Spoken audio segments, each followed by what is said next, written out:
Rich, I am Rant'N Rich, and as always, I want to thank you for watching the show today.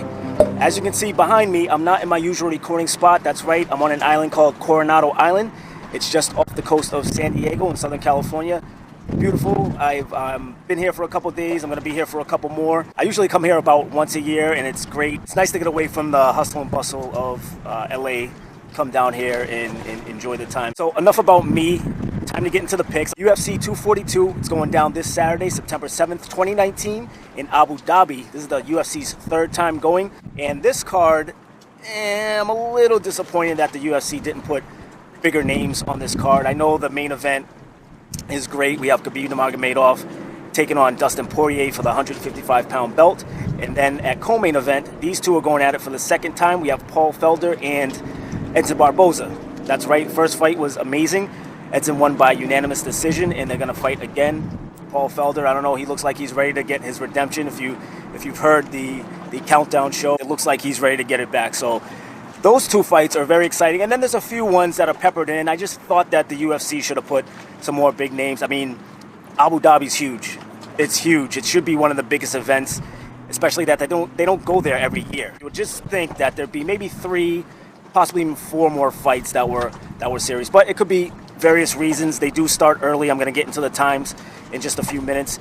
And also maybe flying people there, maybe taking care of people in certain ways. It's probably expensive, so maybe they wanted to cut costs down on that. I don't know, but it still should be an exciting fight. At least a co-main event and the main event should be really exciting, so happy about that one. So after my picks, stay tuned because I'm going to get into more detail about my fantasy game that's coming up on DraftKings.com. I'm going to give you all the detail. It's going to be a short game and short money too, so no fears. You're not going to go broke playing if you do lose. Hopefully you win. Of course, that's the whole idea of it. But yeah, it's going to be on DraftKings.com, and I'm going to give more information after my picks. So without further ado, these are my picks for UFC 242. Enjoy.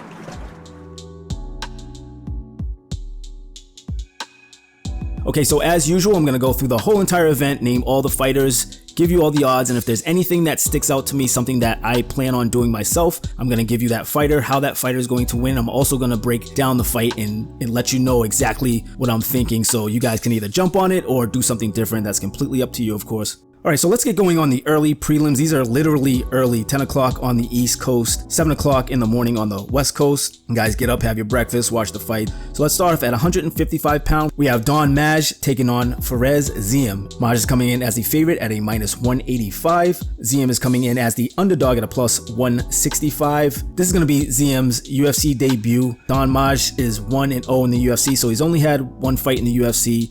Actually excited about this fight. I did look both of these fighters up and looked at some fight history and some tape on both of them, so I am excited to see how it goes down, but I definitely don't have enough confidence in Maj to win with 185. I gotta put up $185 just to make 100, so I'm going to pass on that first fight, Don Maj versus Fares Ziam.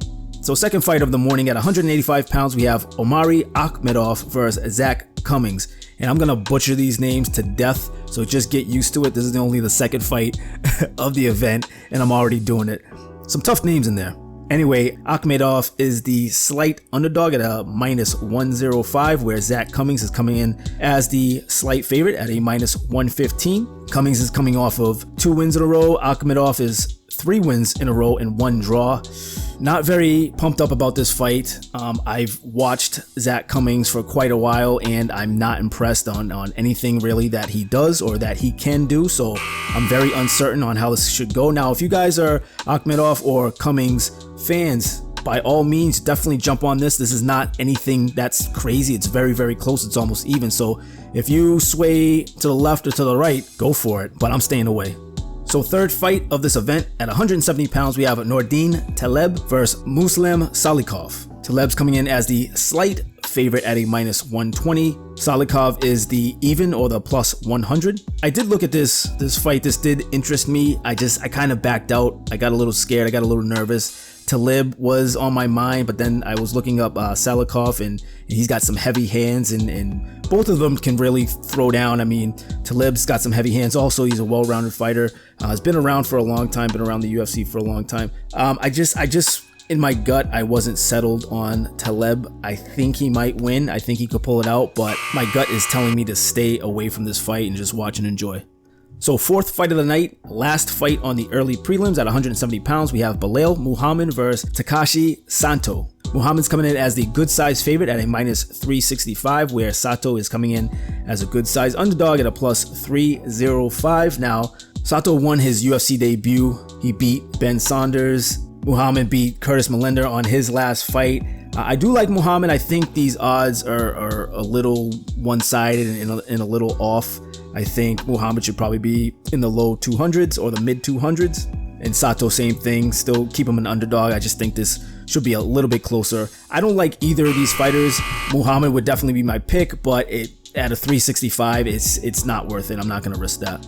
Okay, so this is the first fight of the regular prelims on FX. These is coming on at noon Eastern time and 9 o'clock a.m. Pacific. We have Otman Azatar versus Timur Pakalin. Azatar seems to be a well-rounded fighter and a heavy hitter. He's making his UFC debut. He's coming in as a minus 230, and Pakalin is 1-2 in the UFC, coming in as a good size underdog at a plus 190. I don't know enough about either of these fighters. It's not a fight that I'm really excited to see, actually. So I'm going to completely stay away from that one. Second fight on the FX prelims, the women's 135-pound Liana Jaja versus Sarah Moras. Jaja is coming in as the favorite at a minus 140. Moras is the underdog at a plus 120. This is a very close fight, and guess what? I do like a fighter on here, so let's get right into the breakdown. Jaja is 7-2 in her professional career. She's making her UFC debut. She's fighting out of Georgia, and not the state, but the country. That's right, 24 years of age. She's got 5 wins in a row out of various different organizations. Hasn't lost a fight since 2016, besides not really seeing her fight against the UFC caliber, and a lot of her stats are unknown. It's really hard to get tape and to get different things on her. She hasn't fought, and this is a fact, she hasn't fought in over a year and a half, which could pose a problem. By trade, she's a Muay Thai fighter, but a lot of her wins have been by submission, so I'm curious to see if she's going to try to take it to the mat or if she's going to stay standing. Moving on to Sarah Moras, again, she's a plus 120 underdog. She is 5-5 in her professional career, 2-4 in the UFC, including that win on the Ultimate Fighter, which was pretty impressive. She's a Canadian fighter, 31 years of age. She's a well-rounded fighter. She's fought a lot of big names. I will give her that. A lot of big names. Also, she's a bigger fighter. The advantage is obvious, but the disadvantage is I know she's a little stumbly. She's not as agile. I've watched her before, and it doesn't seem that. I mean, once she's on you, but not that quick of a fighter. She's carrying, I think, just a little extra weight. The other negative is that she has been on a huge losing streak, and that's including a TKO loss back in May. So she's been stopped. And let me just say this, Moras has been there. That's one thing, that the experience sometimes, and her size, again, her size could play an advantage, but I don't think Moras really has what it takes to be a great fighter in the UFC. And I'm not saying she has to be great taking on a younger fighter, a newcomer, someone that's probably shitting bricks and nervous, but I still think that she's going to lose this fight. I'm going to give it to Jaja by submission, and I'm going to cut that in half, guys. So I'm going to take, instead of my typical 140 to make 100, I'm going to go in half, 70 to make 50. Okay, so let's move on. We're still on the prelims here. At 145 pounds, we have Sabera Tuguov versus Liron Murphy. Tuguov is coming in as the heavy favorite at a minus 550, and Murphy is coming in as the heavy underdog at a plus 425. Let's move on. So last fight of the prelims on FX. This is a women's fight at 145 pounds. We have Joanne Calderwood taking on Andrea Lee. Calderwood's coming in as the underdog at a plus 185, and Lee is the favorite at a minus 225. Lee's got 7 wins in a row, and her last 3 were in the UFC. Calderwood is coming off of a loss to Caitlin Chukagian. I'm not sure how this is going to go. I'm actually somewhat excited about this fight. I'm not sure how this one's going to go, though. I don't really have any opinion on this. I guess I would take Lee. Lee's been really doing her thing, kicking ass and taking names, but Calderwood's been around for a while too, and she's fought some of the best, so gonna leave that one alone. Lee's a little too high, and still I'm even iffy about Calderwood. She could come through and win the fight also, so I'm gonna stay away from that, and that's the last one on the prelims. So for the main card, the pay-per-view card, the lightweights are going to start us off at 155 pounds. We have Mairbek Taisumov versus Diego Ferreira. Taysumov's coming in as the favorite at a minus 250, and Ferreira is coming in as the underdog at a plus 205. When I first saw that, I thought that was completely off. I'm not sure what Vegas is thinking. I could be completely wrong, but I think that should be a lot closer. And as a matter of fact, I do like a fighter in this, so let's get into the breakdown. Let's start off with Taisumov. He is 27-5 in his professional career, 7-1 in the UFC. He's fighting out of Russia, 31 years of age. He's coming off an impressive 6 wins in a row. Maybe is that why he's so high as a favorite? A minus 250 seems still kind of high. He does have hands of stone, I will say that. He's a great wrestler with a 77% takedown average in the UFC. So that could definitely work for him if he decides to take it down, if he decides to wrestle and try to beat Fajeda up, which I'm sure he's probably going to do. So basically, he's a really strong fighter. He can take the fight really anywhere that he decides to go to.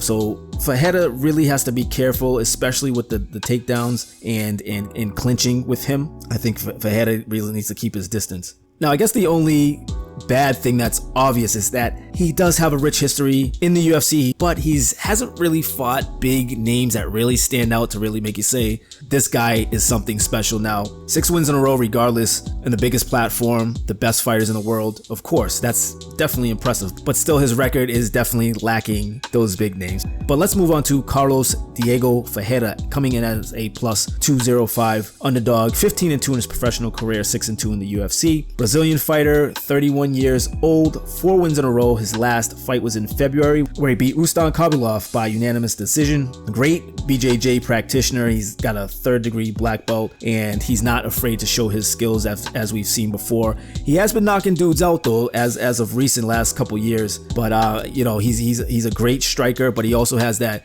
BJJ just in case he needs it. Now, one big negative with him is that he has some health issues. He had to pull out of a fight. Also making weight. I should say he's missed weight quite a few times. Making weight may be an issue for him, so I really hope it's not 155 pounds. He should be able to make that. But in the past, it has not gone his way, and that may cause into cardio issues. If he doesn't make weight or he looks really sucked in, that could pose a problem as far as, it's only 3 rounds that they're fighting, but still at the same time. But that's 15 minutes that he's got to grind with Taisumov. So hopefully in this camp, he's really dieted properly, dieted the right way. We don't want any pullouts, and I hope it doesn't happen, but it might. And obviously his health and well-being is even more important than that. So with all that being said, I like Carlos Diego Fajeda. I think he's going to win by submission if it goes to the ground. I think he's definitely has the advantage. If it stays on the feet, he can do that too. But I'm going to take him by submission, and I'm going to put $100 on him to make 205. So next fight is the heavyweights taking the floor. Curtis Blades is taking on Shamil Abudaraki, however you say his name. I'm staying away from this fight because Blades is coming in as the favorite at a minus 350. This is one of the hardest events that I've had to try to get everybody's name, and all the names are very similar too. They all end in of. Yeah, man, it's tough, but I'm not taking this fight. I like Curtis Blades. I think he's way too expensive. I'm not gonna spend $350 just to make 100. I mean, his last 8 fights, he's looking good. He's only 1 loss, 1 no contest out of those 8. And Shamil, I'll just call him Shamil, is coming off of 3 wins in a row. Blades is too much. I think Blades is really motivated, and he wants to grind him out and beat him up. I don't think it's going to be anything like a KO win, but possibly a TKO win. I think he wants to grind him out, get on top of him, wear him out, and win the fight that way. So I'm going to stay away from it. Next fight we have at 155 pounds, we have Islam Makhachev versus Davy Ramos. I can say those okay. Makhachev is coming in as the favorite at a minus 290, and Ramos is coming in as the underdog at a plus 245. Ramos, I think this fight should be a little closer if you ask me. Ramos is coming off of 4 wins in a row, 3 of those being by submission, and Makhachev is a beast. I understand why he's a favorite, but I just think 290 is a little extreme. He's coming off of 5 wins in a row, and if anybody's ever seen him fight, he's a well-rounded fighter and he can definitely get it done, but not going to take that one. A little too expensive for me. All right, so we're moving right along here. Co-main event, Edson Barboza taking on Paul Felder at 155 pounds. Of course, this is the second time these guys are going at it. Barboza's coming in as the favorite at a minus 175, and Felder's coming in as the underdog at a plus 155. Thought it was a little strange. I know Barboza won by unanimous decision on the first fight, but I think he's a little bit high. Not sure the reason for that. But either way, I do like a fighter in this one. Actually, I like both fighters in this one, but I'm gonna pick one fighter, and this was tough. This was really tough because these are two of my favorite fighters. I'd say top 20 of all time in the UFC. I love their style, I love their grit, but let me get into the breakdown, and I'm going to tell you exactly why I'm picking who I'm picking. So let me start off with the underdog, Paul Felder. He is 16-4 in his professional career, 8-4 in the UFC. Fighting out of Philly, we all know that. That's where that tough grittiness comes from, actually. 34 years of age, coming off of a decision win to James Vick back in February. Before the Perry loss, he was on a 3-fight win streak, which he was looking really good up until Mike Perry kind of squeezed out a decision. I'm still not sure. I'm scratching my head on how that happened. All respect to Mike Perry. I love that fighter too. It's just he's definitely been on a slippery slope as of late. Paul Felder's Muay Thai kickboxing is off the charts. Elbows for days. This guy knows how to do it. He's so tough. He stands in the pocket with people. He does not run. He does not get chased. He will stand there, trade elbows, trade knees, anything he needs to do to give it to somebody and give it to him hard. I feel that he's really motivated, and he did say on a recent interview that I saw that he hopefully will win this fight and work his way up. He's not getting any younger. He wants that title shot eventually. I'm not saying right now. I think he'd be crazy to ask for that title shot right now, but he gets a few wins in a row under his belt. I think it's a possibility. Now, one fault of his, and I saw this in the first fight, is he needs to pace himself. He's a very explosive fighter, and I think to get it done, he needs to try to get it done in round 2 or round 3. Moving on to Edson Barboza. Now, his stand-up is just ridiculous. His kickboxing is outstanding. He is the favorite again at a -175. He's 20-7 in his professional career, 14-7 in the UFC. He's a Brazilian fighter. He's 33 years of age, and he's coming off of a KO loss to Dustin. Was really surprising. I want to say that I took Edson Barboza in that fight. I'm not sure. Maybe I didn't touch it. I don't remember exactly, but I do remember that fight, and that was very surprising to see him to lose against Justin's great. Don't get me wrong, but Edson's so sharp and so fast and so precise that to have somebody like Gaethje just knock him out like that was pretty devastating. So this was back in March, so this was not that far away. Now he's a heavy hitter, a Muay Thai practitioner, but those leg kicks, the punches, cool. Yes, he can punch and he can elbow, he can do everything else, but those leg kicks, those high kicks, those low kicks. Another advantage for Barboza is he has a 4.5-inch reach advantage. Now, that doesn't seem like a lot. That's about, what, 2.25 inches on each side. That's a big deal when you're talking about a boxer, when you're talking about a Muay Thai practitioner. That is a big deal. I think that actually helped him out in that first fight. Edson Barboza and keep him at range with that jab, and then he's in a lot better position to